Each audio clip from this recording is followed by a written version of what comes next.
आपका Ramesh tech information YouTube channel पर स्वागत है साथियों। और जिस प्रकार से मैं नई नई इन्फॉर्मेशन और नई नई जानकारी आप तक पहुंचाने की कोशिश करता हूं, और आज फिर मैं एक नए सब्जेक्ट को लेकर आज आपके सामने रखने वाला हूं और बताने वाला हूं साथियों कि आपको इसमें क्या क्या फ़ायदा होने वाला है और आपने इसको कैसे करना है, इसका प्रोसीजर क्या है और इसकी लास्ट डेट है। तो साथियों, आज मैं जो आपको बताने वाला हूँ, मैं आज आपको स्कॉलरशिप्स के बारे में बताने वाला हूँ। जो पूर्व सैनिकों को के बच्चों को स्कॉलरशिप मिलती है, आज उसके बारे में मैं जानकारी देने वाला हूँ। तो जिस प्रकार से आपको इंटरफेस दिख रहा है साथियों, आपको इस तरीके से गूगल क्रोम या ब्राउज़ पे आपको इस तरीके से सर्च बार पे जाके आपको इस पर सर्च करना पड़ेगा KSB। जैसे आप KSB को सर्च करते हैं, आपको इंटर करना पड़ेगा।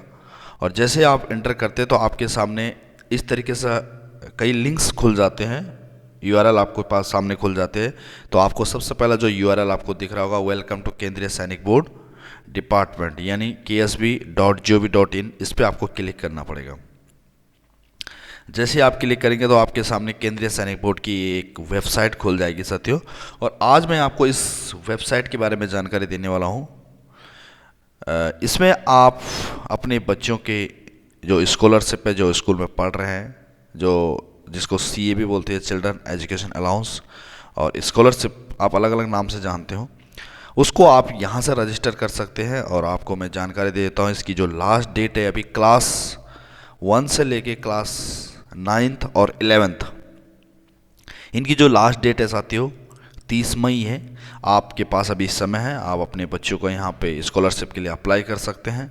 और उसके बाद कई लोगों की क्वारी जो सवाल भी है कि सर 12वीं और 10वीं का कब होगा। तो इनका जब इनके रिजल्ट आ जाएंगे तो उसके बाद इनका होगा। इनको 2 महीने अलग से मिलता है समय, तो आपको इसमें पैनिक होने की ज़रूरत नहीं है।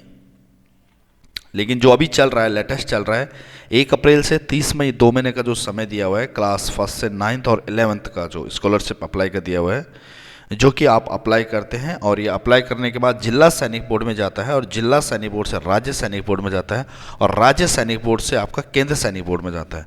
और केंद्र सैनिक बोर्ड में क्लैरिफिकेशन होने के बाद आपके अकाउंट में आपका बच्चों का जो स्कॉलरशिप है वो क्रेडिट किया जाता है। फिर कई लोगों के सवाल थे कि सर इसमें कितना पैसा मिलता है। आपकी जानकारी के लिए बता देता हूँ मैं, एक बच्चे का एक साल में 12,000 रुपये मिलता है, और आप 2 बच्चों का क्लेम कर सकते हो। यानी आपकी जो डिस्चार्ज बुक में जो पार्ट ऑर्डर हो रखा है, फर्स्ट 2 बच्चों का आप क्लेम कर सकते हो, यानी आप साल का 24,000 रुपये यहाँ से स्कॉलरशिप क्लेम कर सकते हो। उसके बाद आपके कई क्वारीज होती है कि सर ग्रेजुएशन के बाद भी मिलता है। हाँ, बिल्कुल मिलता है, ग्रेजुएशन के बाद भी मिलता है। इसके लिए आपको जिला सैनिक बोर्ड से कांटेक्ट करना पड़ेगा, और इसका भी ऑनलाइन होता है। इसमें थोड़ा सा प्रोसीजर चेंज है, तो उसका मैं अलग सा वीडियो बनाऊंगा। लेकिन जो अभी मैं बता रहा हूँ आपको, क्लास 1 से लेके 12वीं क्लास तक का जो प्रोसीजर बता रहा हूँ, उसकी जानकारी मैं आपको देने की कोशिश कर रहा हूँ। और मैं आज आपको प्रॉपरली डेमो के साथ बताने की कोशिश कर रहा हूँ कि कैसे आप खुद अपना बच्चों का स्कॉलरशिप कर सकते हो। और अगर आप नहीं जानते हो या आपके पास इतनी फैसिलिटी नहीं है, तो आप किसी एक्सपर्ट साइबर कैफे से भी कांटेक्ट कर सकते हैं। तो आपको जो सामने दिख रहा है साथियों, इस तरीके से इंटरफेस दिखेगा ksb.gov.in। यहाँ पे 2 ऑप्शन है, एक लॉगिन है, एक रजिस्टर। सबसे पहले आपको रजिस्ट्रेशन करना पड़ेगा। इस तरीके से जब आप रजिस्ट्रेशन पे क्लिक करेंगे तो ये आपका लिंक खुल जाएगा। जैसे आपका लिंक खुलेगा, यहाँ पे कई लोगों के सवाल होते हैं, सर यहाँ पे फ़ोटो किसकी अपलोड होगी। यहाँ पे फ़ोटो होगी एक्समैन की, जो पूर्व सैनिक है उनकी फ़ोटो यहाँ पे अपलोड होगी। एक JPG 1 MB से भी कम आपका साइज होना चाहिए, और उसको आप यहाँ पे अपलोड कर लीजिए। उसके बाद आता है यहाँ पे कैटेगरी। कैटेगरी में 3 प्रकार के हैं, अनाथ बच्चे, एक्स सर्विसमैन और विडोज़। तो जो भी कैटेगरी के आप हैं, आप यहाँ से अप्लाई कर सकते हैं। एग्जांपल आप विडोज भी हो सकते हैं, एक्स सर्विसमैन भी हो सकते हैं, और अनाथ भी हो सकते हैं। एग्जांपल एक्स सर्विसमैन की मैं बात करता हूँ। यहाँ पे आपका नाम आएगा, यहाँ पे आपका मिडिल नेम आएगा, और उसके बाद लास्ट में यहाँ पे आपका सरनेम आएगा। एग्जाम्पल आपके 2 ही नाम है, आप मान के चलो आप राकेश सिंह है, तो यहाँ पे आपको फर्स्ट में राकेश लिखना पड़ेगा, मिडिल आपको छोड़ देना है, और सरनेम में आपको सिंह लिख देना है। यहाँ पे आपका सर्विस नंबर आ जाएगा। उसके बाद आपको यहाँ पे लिखा हुआ है कि do you have an exiting ESM I card. तो ये बोल रहा है कि आपके पास आई कार्ड है, तो आपको यस करना पड़ेगा। जैसे आप यस करेंगे तो आपके सामने फिर एक नया इंटरफेस खुल जाता है। और वो इंटरफेस किसके लिए खुलता है, आपको वहाँ पे अपना आई कार्ड नंबर दर्ज करना पड़ेगा। ये इस तरीके से खुल गया साथियों। मैं आपको प्रॉपरली स्टेप बाय स्टेप बताने की कोशिश कर रहा हूँ। यहाँ पे आपको अपना आई कार्ड नंबर एंटर करना होगा। उसके बाद आ रहा है यहाँ पर type of service of ESM, ex serviceman, आप किस फोर्स से आप बिलोंग करते हो, जैसे आप आर्मी से हो, नेवी से हो, एयरफोर्स से, कोस्ट गार्ड। तो यहाँ पे साथियों आपके सामने एक बात क्लियर हो गई है कि यहाँ पे 4 प्रकार के लोग ही अप्लाई कर सकते हैं, आर्मी, नेवी, एयरफोर्स और कोस्ट गार्ड। यानी यहाँ पे Assam rifle, ITBP, grief, BSF, ये लोग यहाँ पे अप्लाई नहीं कर सकते। यहाँ पे सिर्फ 4 कैटेगरी के लोग ही अप्लाई कर सकते हैं। तो एग्जाम्पल के लिए आप नेवी के हैं या आर्मी के हैं। उसके बाद आता है यहाँ पर रैंक। रैंक को आपको यहाँ पे रैंक सेलेक्ट करना पड़ेगा। आपका जो भी रैंक है आप यहाँ पे अपना रैंक भर सकते हैं। उसके बाद इसको फिर और नीचे के लिए ड्रैग करना पड़ेगा। एग्जाम्पल आपका कुछ भी रैंक है आप नाइक कर लीजिए। उसके बाद आता है आप कॉन्टैक्ट टू आरएसबी, आपका जिला से, पहले आप कौन से स्टेट से बिलोंग करते हैं, राज्य सैनिक बोर्ड कहाँ है आपका। एग्जाम्पल हम उत्तराखंड से है तो हम उत्तराखंड बिलोंग कर लेते हैं। उसके बाद आएगा आपका जिला सैनिक बोर्ड, ये आ रहा है जिला सैनिक बोर्ड विद विच रजिस्टर्ड। यानी मैं आज यहाँ पे भी कई लोगों के डाउट्स क्लियर कर देता हूँ। यहाँ पे आप तब सेलेक्ट कर सकते हो जब आपका एड्रेस आपके डिस्चार्ज बुक में लिखा हो, जहाँ का लिखा हो, और आपका जो आई कार्ड बना हुआ है, ईएसएम एक्स सर्विसमैन का जो आई कार्ड बना हुआ है, वो आई कार्ड आपका कौन से जिला सैनिक बोर्ड से बना हुआ है, उसको आप यहाँ पे एंटर सेलेक्ट करेंगे। कई लोगों का एड्रेस कहीं और का है, आई कार्ड कहीं और का है, और प्रेजेंटली किसी और सिटी में रह रहे हैं, तो वो अपना उस सिटी को सेलेक्ट कर देते तो वो इनवैलिड हो जाएगा साथियों, और जिला सैनिक बोर्ड आपको एक्सेप्ट नहीं करेगा।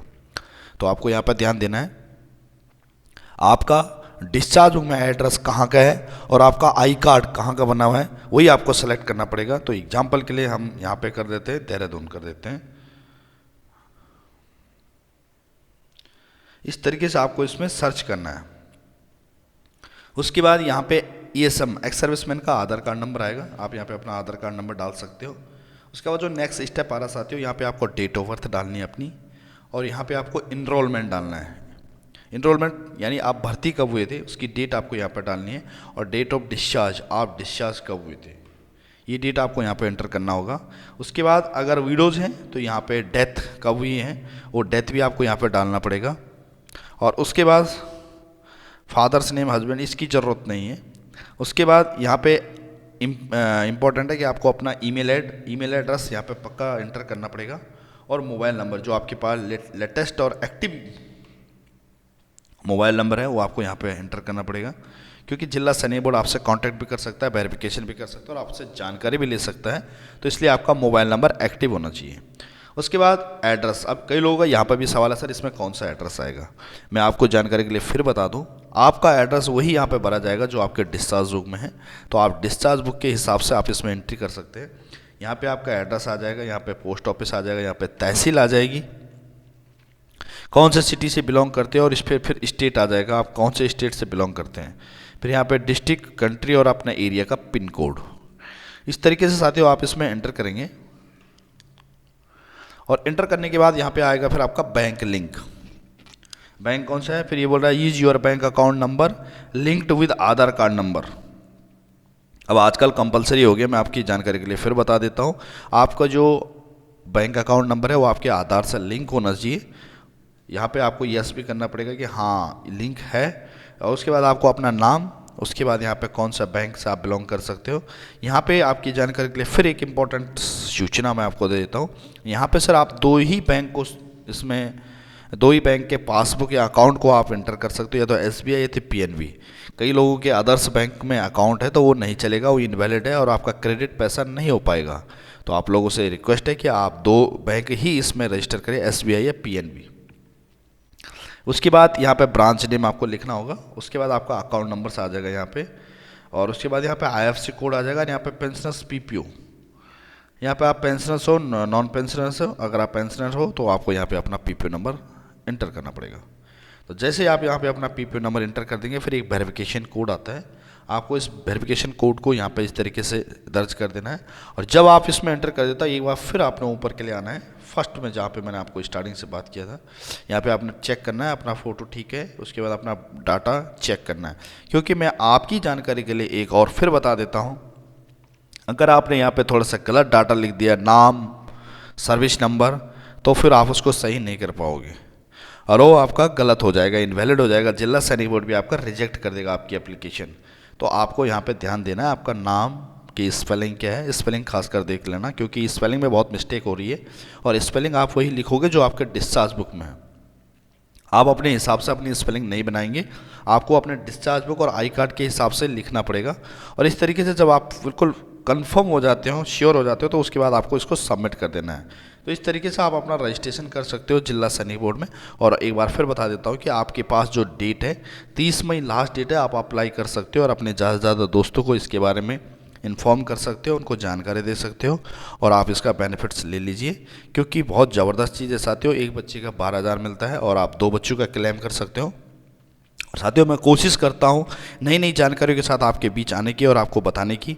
और आप लोगों से मेरी रिक्वेस्ट है, अगर आप नए हैं तो आप मेरे इस यूट्यूब चैनल को लाइक सब्सक्राइब कर दीजिए और नोटिफिकेशन को ऑन कर दीजिए। और आज आपको नई जानकारी कितनी मिली और आप मेरे इस वीडियो से कितने संतुष्ट हुए, तो आप ज़रूर मुझे कमेंट्स के द्वारा अपना मुझे मेरा हौसला बढ़ाइए, ताकि मैं नेक्स्ट वीडियो को बड़े जोश खरोश के साथ आप तक पेश करूँ। थैंक यू साथियों, जय हिंद।